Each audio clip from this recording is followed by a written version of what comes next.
Welcome back to Bash Bros in episode 28 of Notorious Pro Wrestling.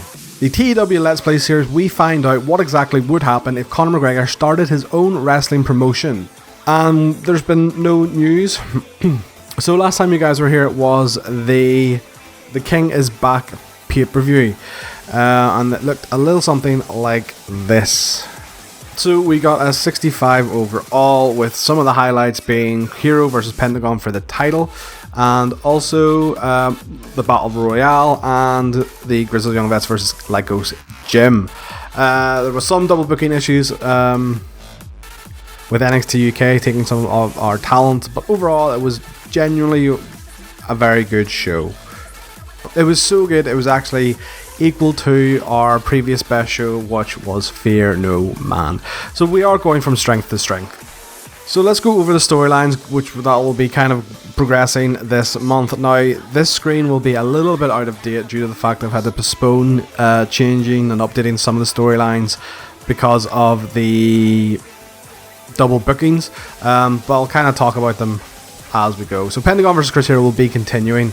There will be a small side feud with Chris while Pentagon recuperates from the loss. Not only that, at the next pay-per-view, at the Wind Your Neck In pay-per-view, the Master will be finally revealed. Kelly Ray versus Viper will end after they have their hardcore match this week. This will lead into Viper facing her next challenger, which will be Alpha Female. The reason I picked Alpha Female as the next challenger is because I kind of want two big... The idea of like kind of a big Hoss women's rivalry is not something that's talked about. You kind of... AEW teased it a while ago with Aja Kong versus Amazing Kong / Awesome Kong, but they never really got into it. So kind of want to do it here with Viper and Alpha Female. Kings of North versus Grizzled Young Vets will wrap up in time for the finals of the tag team tournament, which will happen at the pay-per-view. So look out for the blow-off match in the next couple of weeks for that. Similarly to Dynasty versus Grado, that will continue throughout this month, and then we'll finally wrap up at the pay-per-view, where we'll probably get a heel turn because Kenny Williams just doesn't belong in there anymore. Pretty much once Kenny Williams and Amir Jordan had zero chemistry, it was never going to be a long-term thing, him being there. I just wanted them there as the tag team. So Kenny Williams will be turning heel at the pay-per-view, leading to him splitting away from the group. And then the infamous Coach Doug storyline. So over the next couple of weeks leading up to the pay-per-view, we'll be getting video packages of Doug and Easton doing like training montages. Think like Rocky 2, 3 levels of camp, like those sort of like things, like, you know, where like Rocky and Apollo are like jumping in the ocean, hugging each other. That is the level of camp and silly we're going with in terms of this. Over the next couple of weeks we'll be getting kind of promo packages for that and video packages for that, and then Easton Reese will return August week 3. Tessa Blanchard versus the Joshi Wrestler. So Tessa's been missing, MIA for a while, just for storyline reasons, to kind of sell the losses to the Joshi Wrestlers. The Joshis are now going to go into a small mini feud with Killer Kelly, I believe.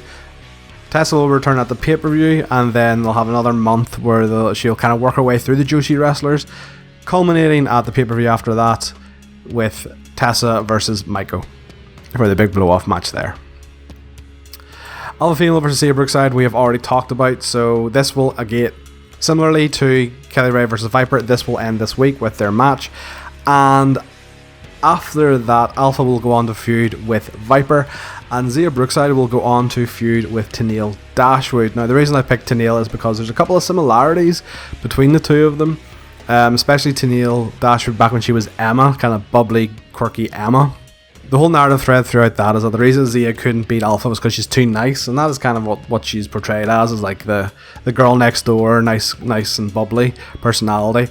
And then Tenille's going to pretty much be like, you know, I used to be like you, I was always really nice to everyone, and it got me nowhere, and I started winning and becoming a big deal once I got my killer instinct, and that's what I'm going to teach you.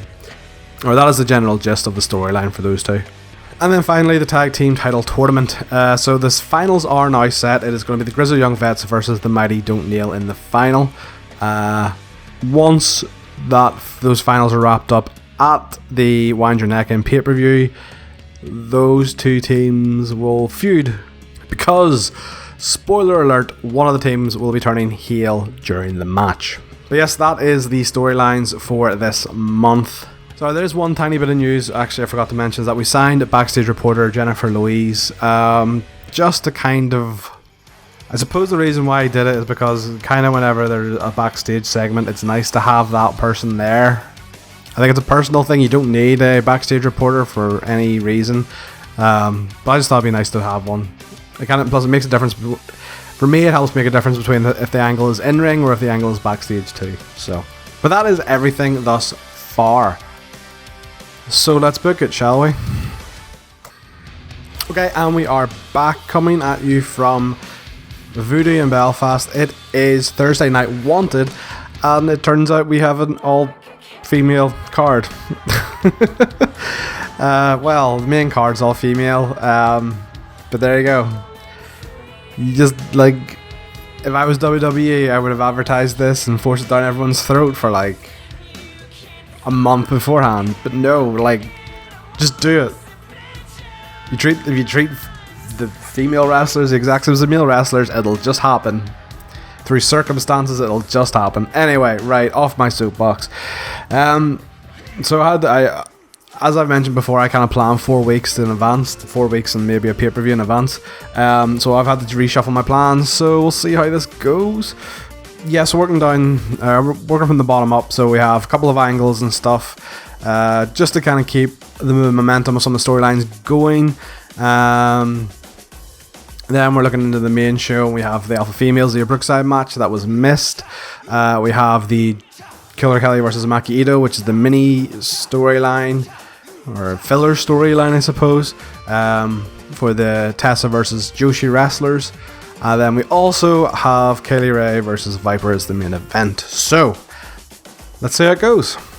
Okay, so, in the first of many Coach Doug's montages, we get a video montage of Reese jogging through the streets with Doug Williams on a bike. We're following him on a bike. This is obviously a rip on the Rocky montages, but as I said, this is just what we're going with. A 44 segment overall, which is not terrible.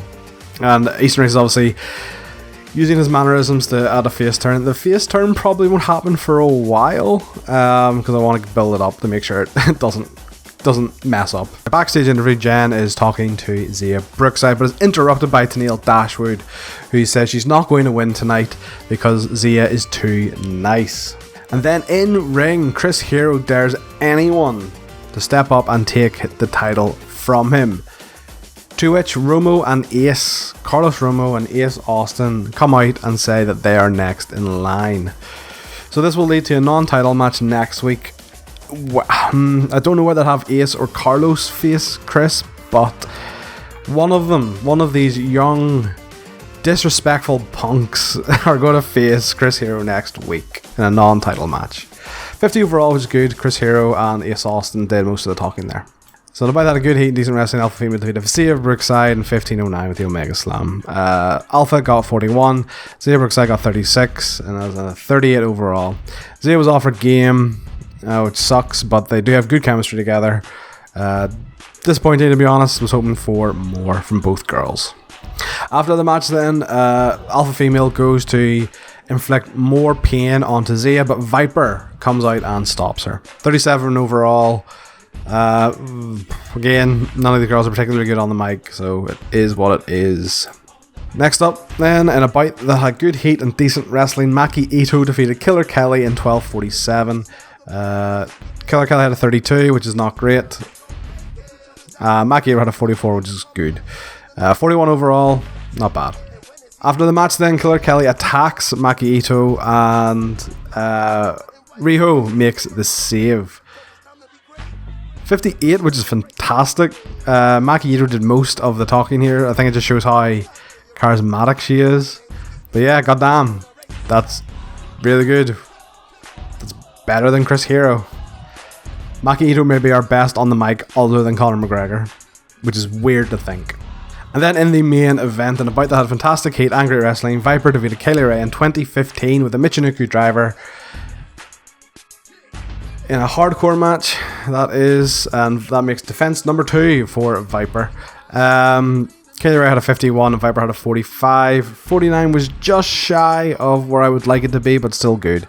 And of course they have great chemistry. Overall we got a 50, which is not bad. Main event maybe could have been, say, it was just shy of where I would have liked it to be. And we didn't have a Conor McGregor segment, which didn't boost us up. But other than that, it's okay. It still increased our popularity, which is the main thing. No news to speak of then. So the next time you guys will be back will actually be August week 3, which will be the go home show for Wind Your Neck In. So I will go over any of the wanteds that we'll have missed then. And other than that, that is everything for this week. If you enjoyed this, please do consider subscribing and leaving a like. And don't forget to comment any ideas for storylines, tag teams, names, you name it, I will consider booking it. And with all that being said, I will see you next time on Bash Bros.